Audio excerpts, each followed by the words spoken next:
a group, Sikh for Justice, has called for a so-called referendum in Canada, which is on November 6th, that to carve out a separate Khalistan country from Punjab.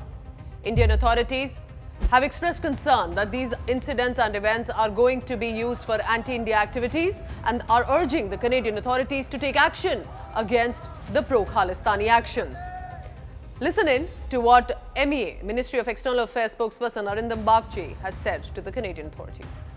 We find it deeply objectionable that politically motivated exercises by extremist elements are allowed to take place in a friendly country. And you are all aware of the history of violence in this regard.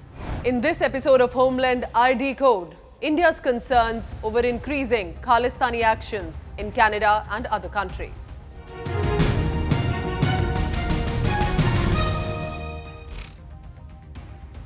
First, what is this SFJ?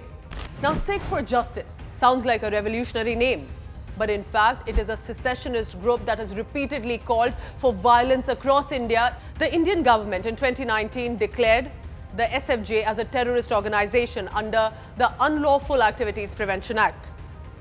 This Gurpantwant Singh Pannu constantly releases videos. The group is led by him and he has called for a second referendum near Toronto on the 6th of November. There's already been a referendum so-called exercise in September in Brampton. Now, the Indian government, looking at what's been happening, has repeatedly reminded and asked the Canadian authorities to take action and not permit these activities. But despite the reminders, the Canadian administration is refusing to stop them because, according to them, this is peaceful democratic process around the legal parameters of their country, but also because their actions will not impact their country. Now, in the past few years in Canada, such kind of exercises and activities has received support. But do you know where it has not received any traction? In India's Punjab. Because Punjabis, specifically the Sikh community, realizes the danger of propagating these extremist ideologies because they have recent history to remember of what it did to the Punjabis for a decade and a half.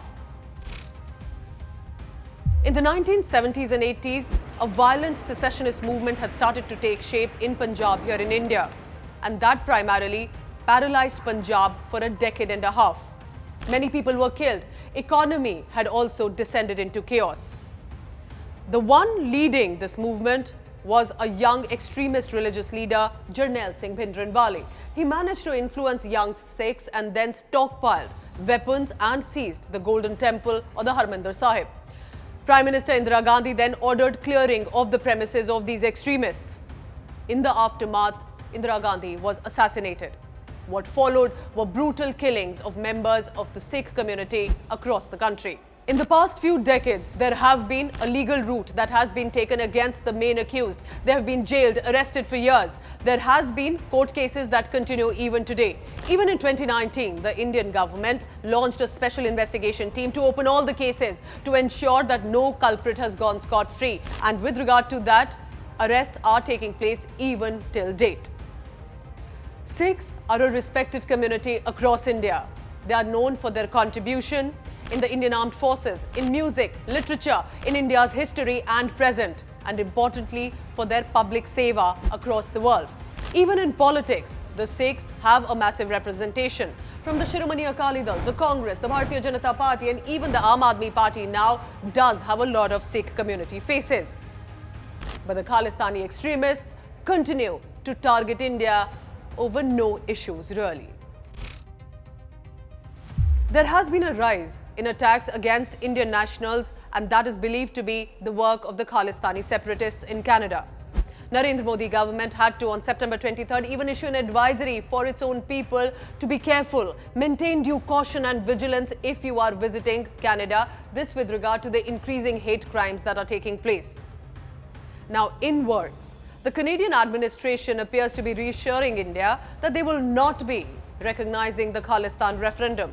Cameron McKay, High Commissioner from Canada to India, even has assured and said that on extremism, on terrorism, India and Canada are on the same page and the intelligence are being shared consistently between the two countries. But on the ground, situation seems to be something else because of this. Incidents like these, the Swaminarayan temple in Canada had its walls defaced, graffiti was written. All of this appeared to be the work of the Khalistani separatists.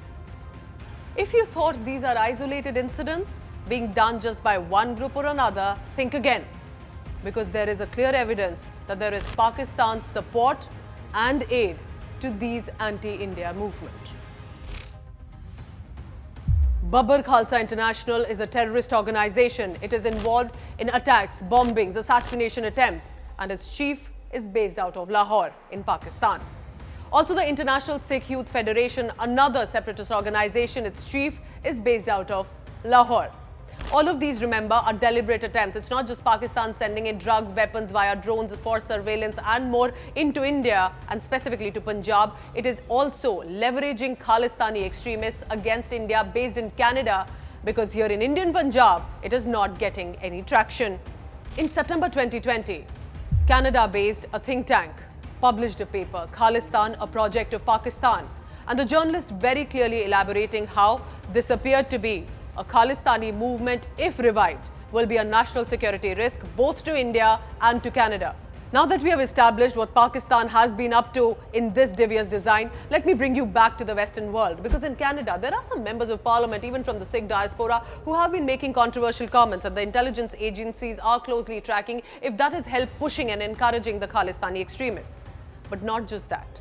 Importantly, while all these political voices in Canada were making these anti-India voices and were going all vocal, specifically during the farmers' protest and other Sikh issues in the country, they suddenly went silent during the Afghanistan torture and that brutality of the Taliban regime, when the Afghan Sikh minority were begging and pleading to be rescued from the jaws of death.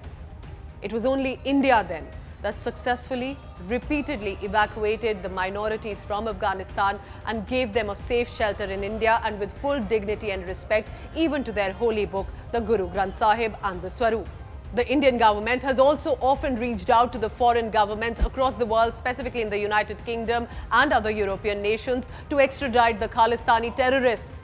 But whether it was Kuldeep Singh or whether it was Pamma, the United Kingdom refused to send them to India.